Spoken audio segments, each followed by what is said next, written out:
श्री स्वामी समर्थ। मी प्रांजली। आजचा व्हिडिओ हा अतिशय महत्त्वाचा आहे।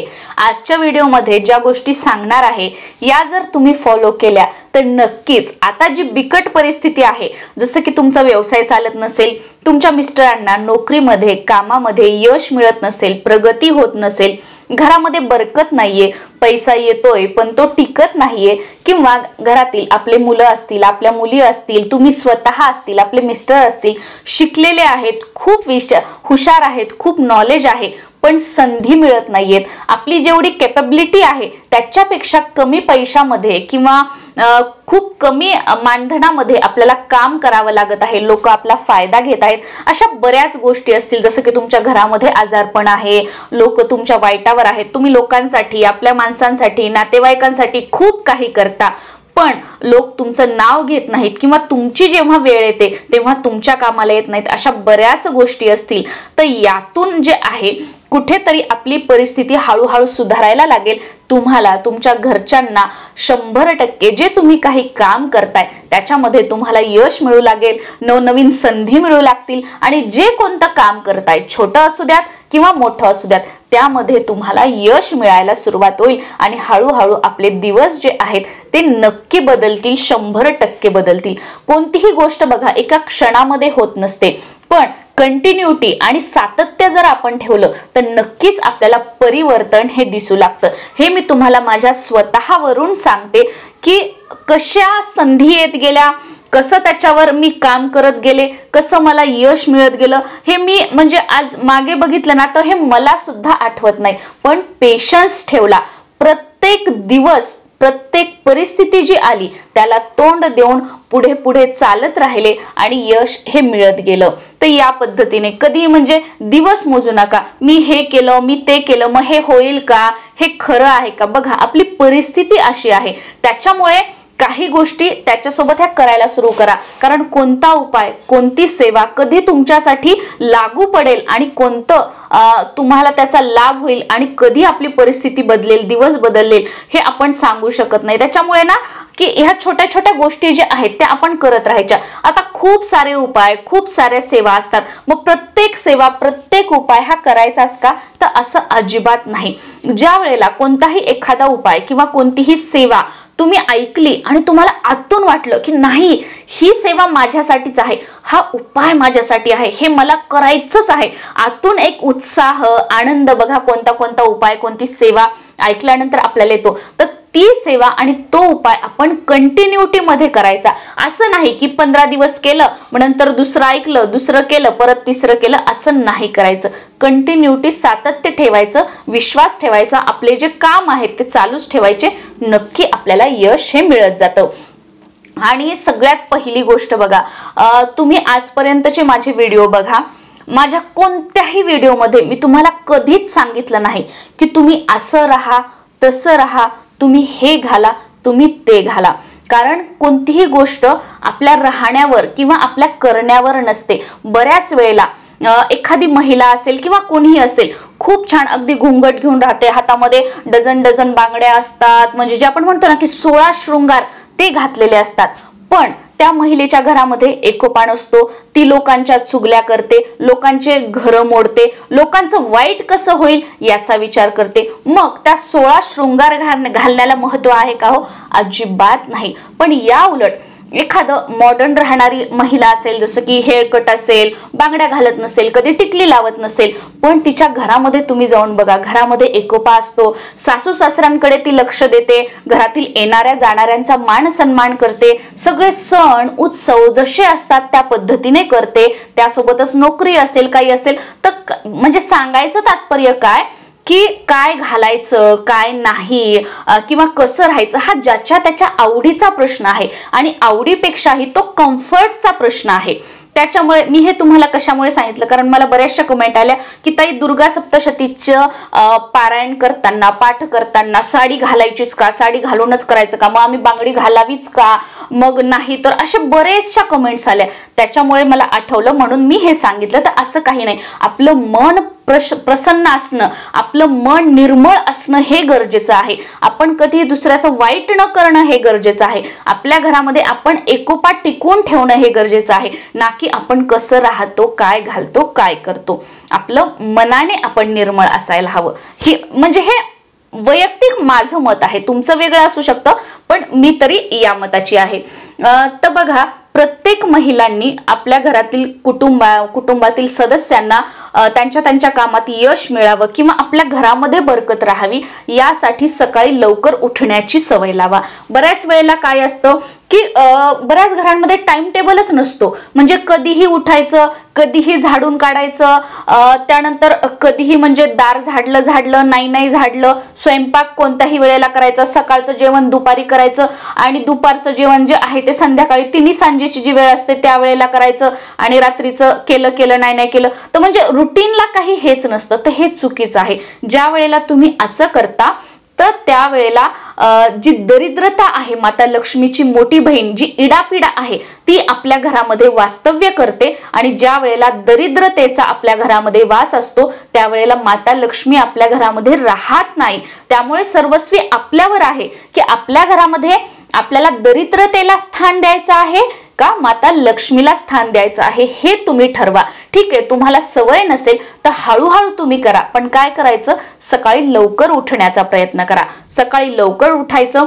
उठल्यानंतर पारुषा अंगाने आपण डायरेक्ट किचन मध्ये जायचं आणि स्वयंपाक बनवायचा असं करायचं नाही. याने सुद्धा अन्नपूर्णा माता म्हणजे जे आपण म्हणतो की माझ्या घरामध्ये ना धान्याला बरकतच नाहीये, म्हणजे रोज काही ना काहीतरी संपतं, आणायला जावं लागतं, कोणी काही आलं की ती वस्तू आपल्या घरातली संपलेली असते, धान्यामध्ये बरकतच नाहीये, तर ते याच्यामुळे होतं. आणि पारुषाने हे केल्यामुळे अन्नपूर्णा मातेची सुद्धा अवकृपा होते आणि कुठेतरी दरिद्रता जी आहे ती आपल्या घरातील वाढत जाते. त्याच्यामुळे तसं करायचं नाही. आता बऱ्याच ताईंचा प्रश्न येतो की मग आम्ही गॅसवर पाणी तापवतो, मग आम्ही कसं करायचं. मी तुम्हाला स्वयंपाक वगैरे करू नका हे सांगितलं आहे. तुम्ही आपण गॅसवर फक्त पाणी ठेवणार आहोत आंघोळीला, ते पाणी आपण घेणार, स्नान करणार आणि त्याच्यानंतर पुढच्या ज्या गोष्टी आहेत त्या आपण करायच्या. आंघोळीला स्नानासाठी पाणी आपण तापवण्यासाठी ठेवू शकतो, काही हरकत नाही. उठल्यानंतर घर झाडून काढायचं. त्यानंतर आपल्या घराचे जे दार खिडक्या आहेत ते काही वेळासाठी आपल्याला उघड्या ठेवायच्या आहेत. जी सकाळची हवा जी आहे ती आपल्या घरात आली पाहिजे, कारण जी काही नकारात्मक वातावरण जे आपल्या घरामध्ये असतं, वातावरणातील नकारात्मकता ती दूर होते. आपलं जर घरामध्ये आजारपण असेल, निगेटिव्हिटी असेल, काही दोष असतील आपल्या घरामध्ये, सूर्यप्रकाश येत नसेल वगैरे, तर त्याच्यासाठी हे खूप महत्वाचं आहे. दिवसभरात सकाळच्या वेळेत तरी किमान आपल्याला दार खिडक्या जी आहेत ती उघडी ठेवायची आहेत. त्यानंतरचं मुख्य प्रवेशद्वारामध्ये आपल्याला सडा टाकायचा आहे. तुमचं बैठं घर असेल तर आणि आपला फ्लॅट वगैरे असेल तर पाणी स्प्रिंकल करायचं आहे आणि स्वस्तिक का होईना आपल्या मुख्य प्रवेशद्वारामध्ये रांगोळी आपल्याला काढायची आहे. मुख्य प्रवेशद्वार हा आपल्या घराचा आत्मा आहे. मुख्य प्रवेशद्वारातूनच सकारात्मक ऊर्जा आपल्या घरामध्ये येते आणि मुख्य प्रवेशद्वारातूनच नकारात्मक ऊर्जा सुद्धा आपल्या घरामध्ये येऊ शकते. आणि बघा, आपल्या घरामध्ये आपले नातेवाईक असतील, शेजारी असतील, आपले मित्रमैत्रिणी असतील, इतर मंडळी असतील, कितीतरी लोक येत असतात. प्रत्येक जण आपला हितचिंतक असेल असं नाही. बरेच जण तोंडावर बोलून दाखवतात, अशी लोक परवडली. पण बरेच जण असे असतात की तोंडावर चांगलं बोलतात पण त्यांच्या मनामध्ये आपल्याबद्दल वाईट असतं. मग कोण कशा मनाने येते हे आपल्याला माहित नाही. त्याच्यामुळे रांगोळी ही हमखास आपल्या मुख्य प्रवेशद्वारासमोर असायला हवे. याने काय होतं की नकारात्मकता जी आहे ती बाहेर राहण्यासाठी मदत होते. आता माझ्या मुख्य प्रवेशद्वारासमोर तर तुम्ही म्हणाल तर माझ्या दारासमोर 12 महिने 18 काळ तुम्हाला स्वास्तिक दिसेल. मी अधूनमधून म्हणजे जे साचे असतात आपले केंद्राचे वाराप्रमाणे ते पण काढते, पण रेग्युलर जसं की 99% माझ्या दारामध्ये तुम्हाला स्वास्तिक बघायला मिळेल. कारण जे शुभचिन्ह असतात ना, यांची ताकद, यांची ऊर्जा जी असते ना ती खूप हाय असते. त्याच्यामुळे तुम्हाला काहीच शक्य नसेल ना, अगदी तुम्हाला ऑफिसला जायची घाई आहे, लहान मुले घरामध्ये, अगदी एक स्वास्तिक काढा दारामध्ये, रोजच्या रोज काढा आणि हे करा. तर हे तुम्ही करू शकता. त्याच्यानंतरची पुढची गोष्ट, देवपूजा जी आहे ती सकाळच्या सात्विक वेळेमध्येच करायची आहे. जसं की 9च्या आत आपल्याला देवपूजा ही करून घ्यायची आहे. 9च्या आत नसेल तर जास्तीत जास्त 10च्या अगोदर करा. बऱ्याच वेळेला मी असं बघितलेलं आहे की काही जण तर देवपूजा करतच नाहीत, मनाला वाटेल तेव्हा करतात किंवा करत नाही.